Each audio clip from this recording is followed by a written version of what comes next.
Bismillahirrahmanirrahim. Alhamdulillahirabbil alamin. Asyhadu an la ilaha illallah wa asyhadu anna Muhammadar Rasulullah. Allahumma shalli ala Muhammad wa ala alihi wa ashabihi wa man tabi'ahum bi ihsanin ila yaumil amma ba'd. Dibuka surat Al-Baqarah ayat 124 halaman 19. A'udzu billahi minasy syaithanir rajim. A'udzu billahi minasy syaithanir rajim. Wa idzibtala Ibrahim rabbuhu bi kalimatin fa atammahun. Wa idzibtala Ibrahim rabbuhu bi kalimatin fa atammahun.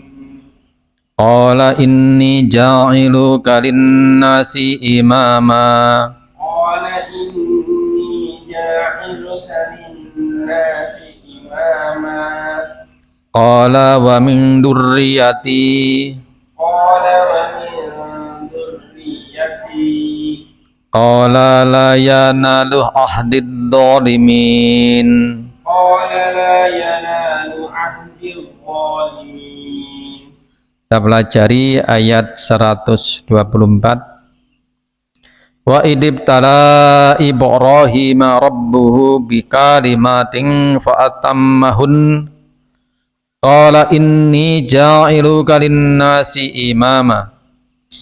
Qala wa min dzurriyyati.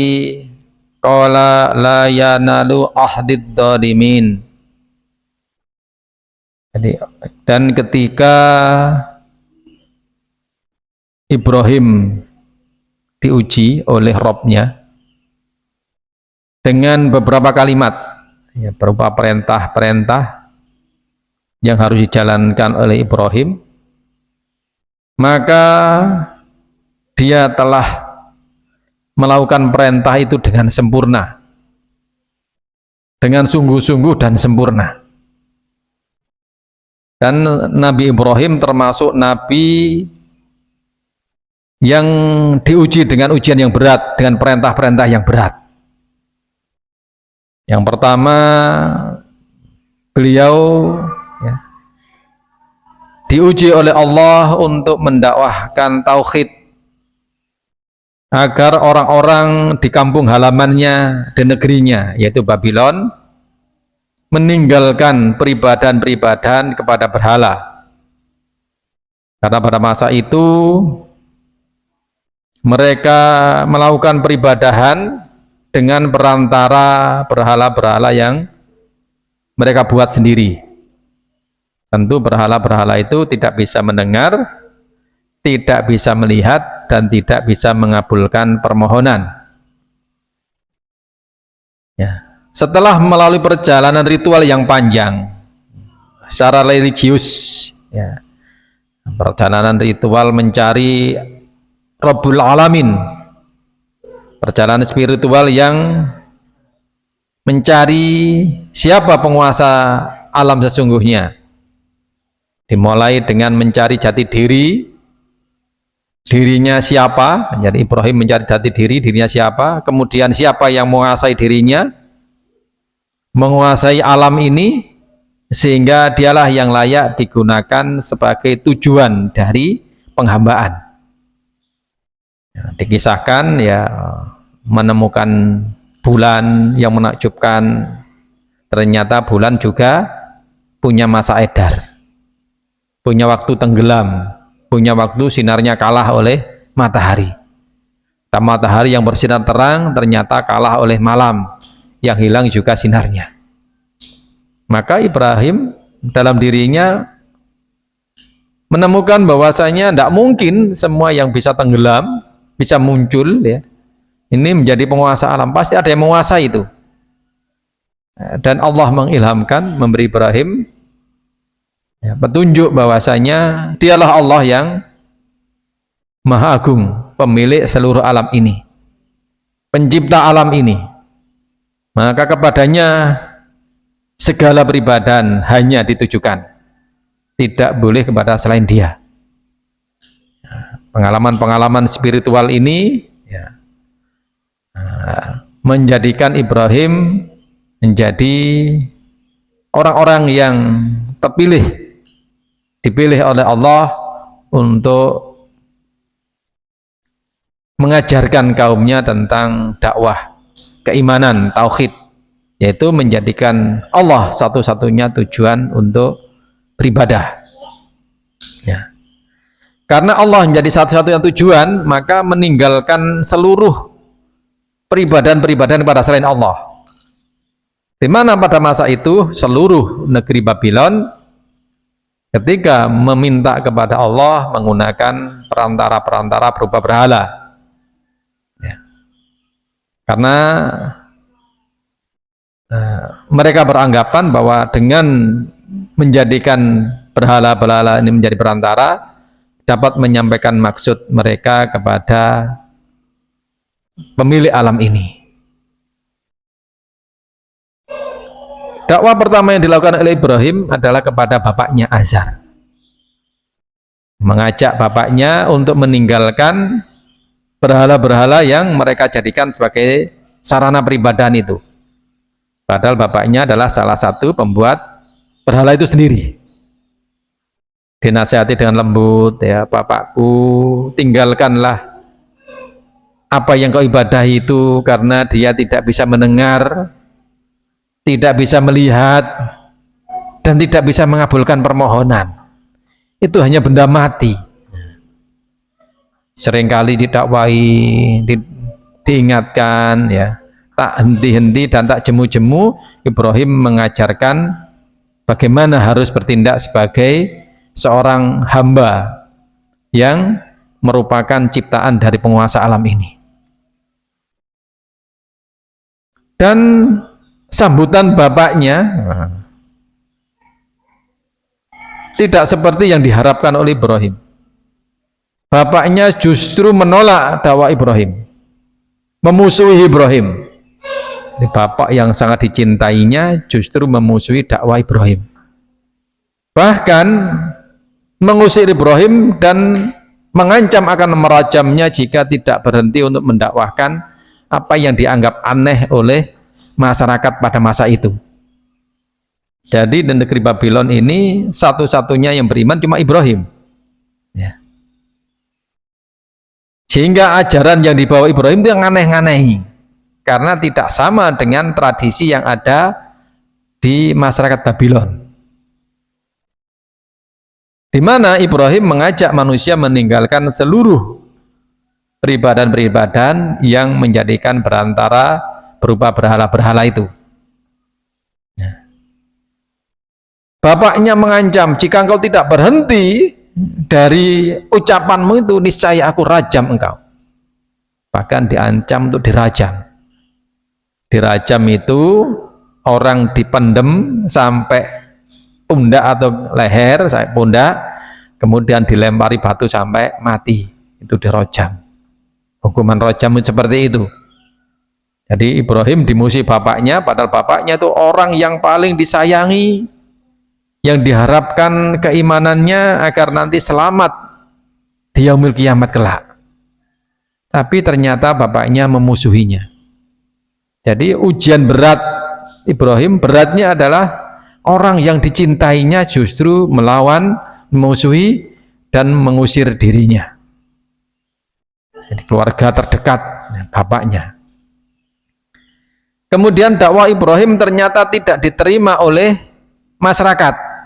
Bahkan seluruh masyarakat menolak dakwah Ibrahim. Akhirnya Ibrahim dijatuhi hukuman mati karena menyiarkan atau mendakwahkan ajaran yang tidak sama dengan kebiasaan setempat. Dianggap membuat gaduh, membuat keributan, macam-macam sebutan-sebutan itu dialamatkan kepada Nabi Ibrahim. Akhirnya diputuskan untuk dihukum mati dengan cara dibakar. Di orang-orang berbondong-bondong ke tempat terbuka untuk menyusun kayu bakar yang banyak. Tujuannya adalah agar Ibrahim dihukum diketahui orang banyak, dihukum di tempat umum, untuk memberikan efek jera kalau ada orang-orang yang hatinya sedikit saja menerima Ibrahim, agar mereka takut terhadap ancaman hukuman yang akan menimpa mereka jika mereka mengikuti Ibrahim. Maka api yang menyala-nyala itu yang sangat tinggi, ya, konon dalam kisahnya disebutkan andaikan burung terbang di atas api itu maka hangus, ya, mati hangus karena kena hawa panas, ya, kena sawape, kena kelue, ya barangkali kalau bahasa Jawanya itu kena panas yang sangat besar itu, sehingga burung yang terbang saja bisa jatuh karena kena panas, ya. Di saat genting itulah Ibrahim dilemparkan dan Allah memberikan keselamatan kepada Nabi Ibrahim, memberi pertolongan berupa, ya, keselamatan dan memerintahkan api untuk menjadi dingin bagi Ibrahim, dan tidak sedikit pun tubuh dari Ibrahim terbakar oleh api, karena nggak mempan untuk dibakar. Akhirnya diusir dia oleh seluruh penduduk negeri.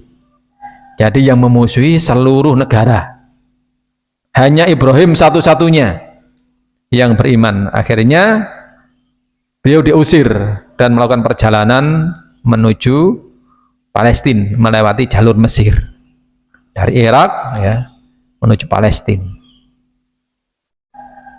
Dalam perjalanan, ya, dia menemukan sebuah negeri yang di situ beliau disambut dengan baik dan diberi hadiah. Salah satunya adalah Hajar yang nanti akan dinikahi oleh Ibrahim. Nabi Ibrahim meninggalkan negeri Babilonia menuju Palestina. Dan Nabi Ibrahim belum dikaruniai seorang anak pun, sehingga beliau meminta, bermohon, bermunajat pada Allah untuk diberikan anak agar dapat melanjutkan tugas beliau sebagai nabi. Bahkan doa itu selalu beliau panjatkan walaupun Allah belum memberikan pengabulan terhadap doa itu. Justru doa itu dikabulkan ketika beliau sudah sangat tua. Ada yang menyebut Nabi Ibrahim itu mendapat anak usia 80, ada yang menyebut 90, ada yang menyebut 100. Nah, ini kisaran itu, ya. Jadi Nabi Ibrahim mendapatkan anak di usia yang sangat tua dan dari istri yang juga dikatakan tua dan mandul karena sudah tua, barangkali sudah lewat masa suburnya, menopause, ya.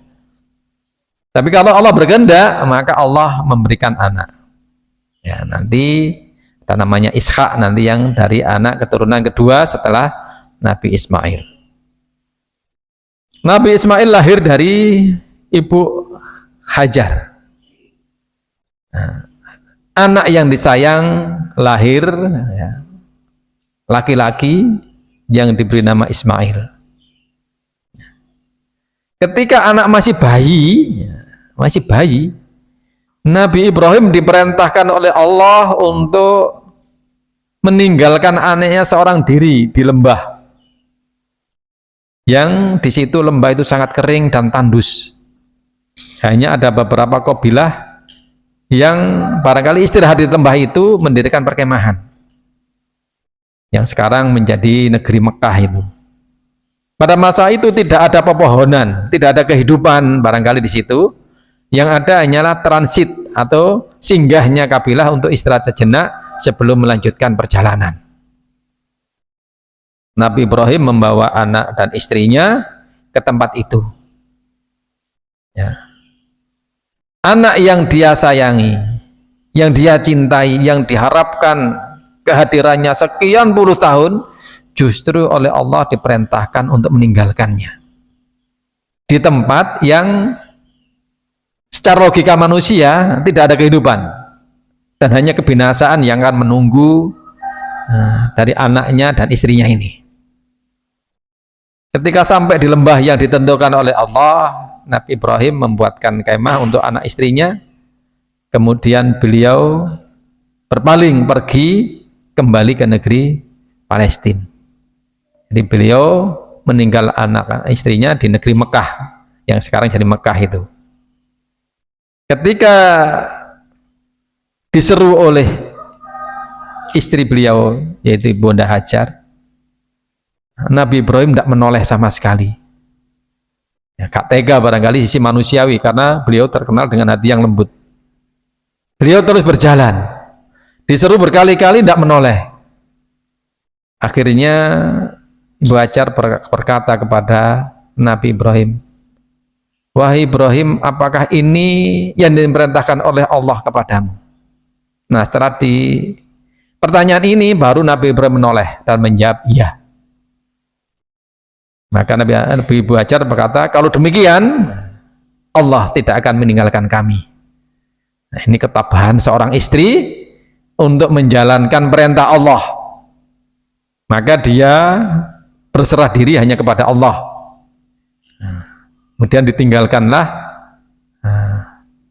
keduanya di lembah itu, yang hanya beberapa orang atau beberapa kabilah yang singgah, yang berada di sekitar Nabi Ismail dan ibunya di lembah itu. Nanti dalam kisah selanjutnya nanti kan akan muncullah air Zam-Zam dan seterusnya, sehingga tempat itu ramai menjadi pemukiman, ya, karena ada sumber air. Sebelumnya memang tandus gersang, tidak ada apapun.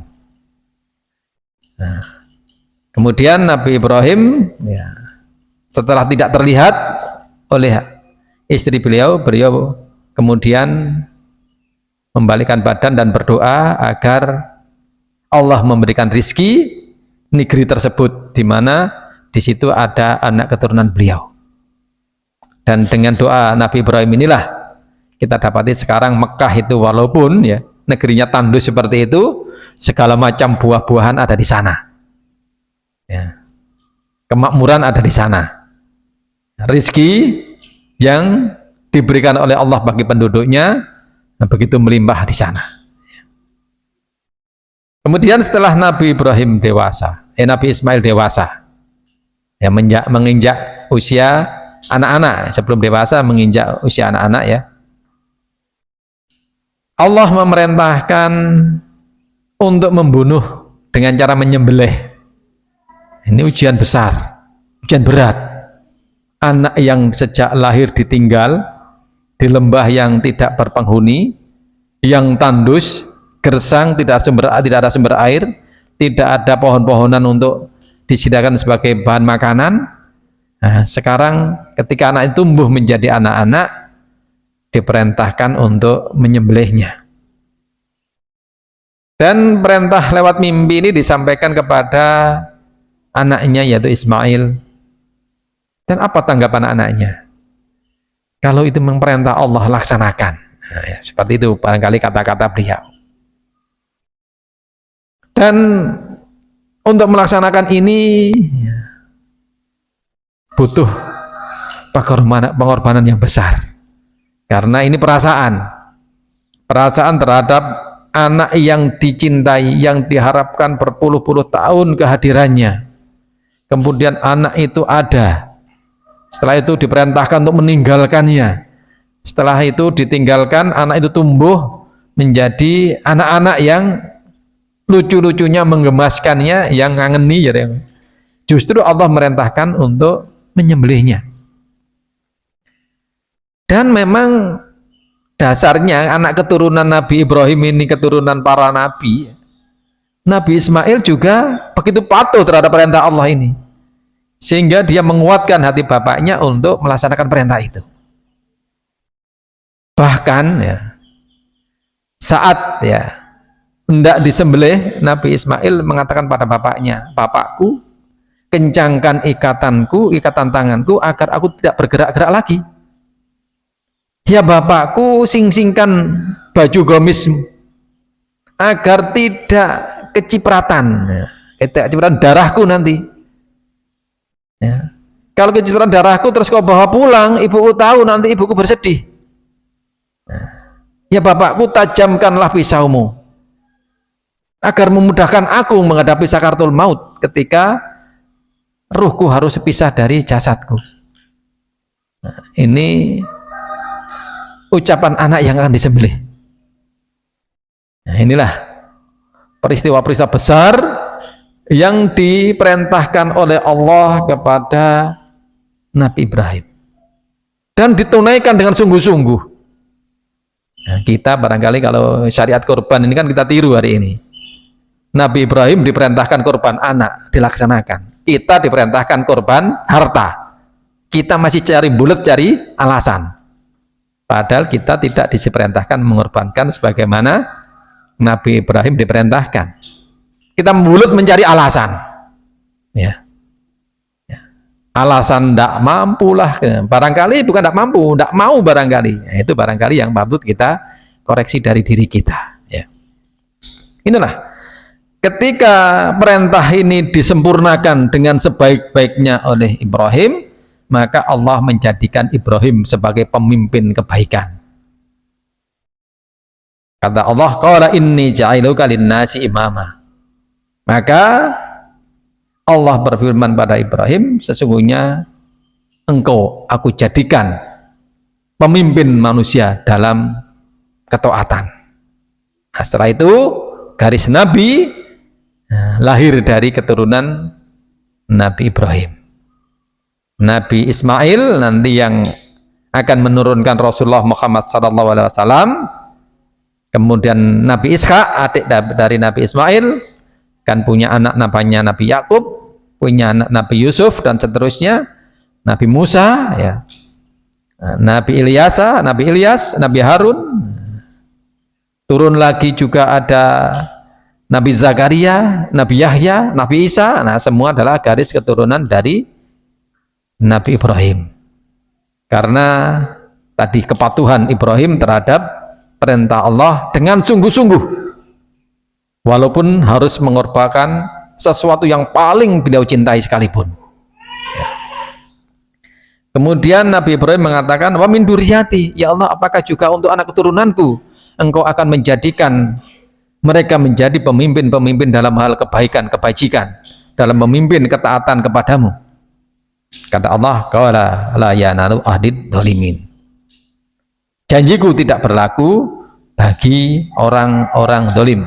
Benar Ibrahim, kalau anak keturunanmu menjalankan apa yang aku perintahkan sebagaimana yang kau lakukan, seperti engkau taat kepadaku, maka anak keturunanmu yang taat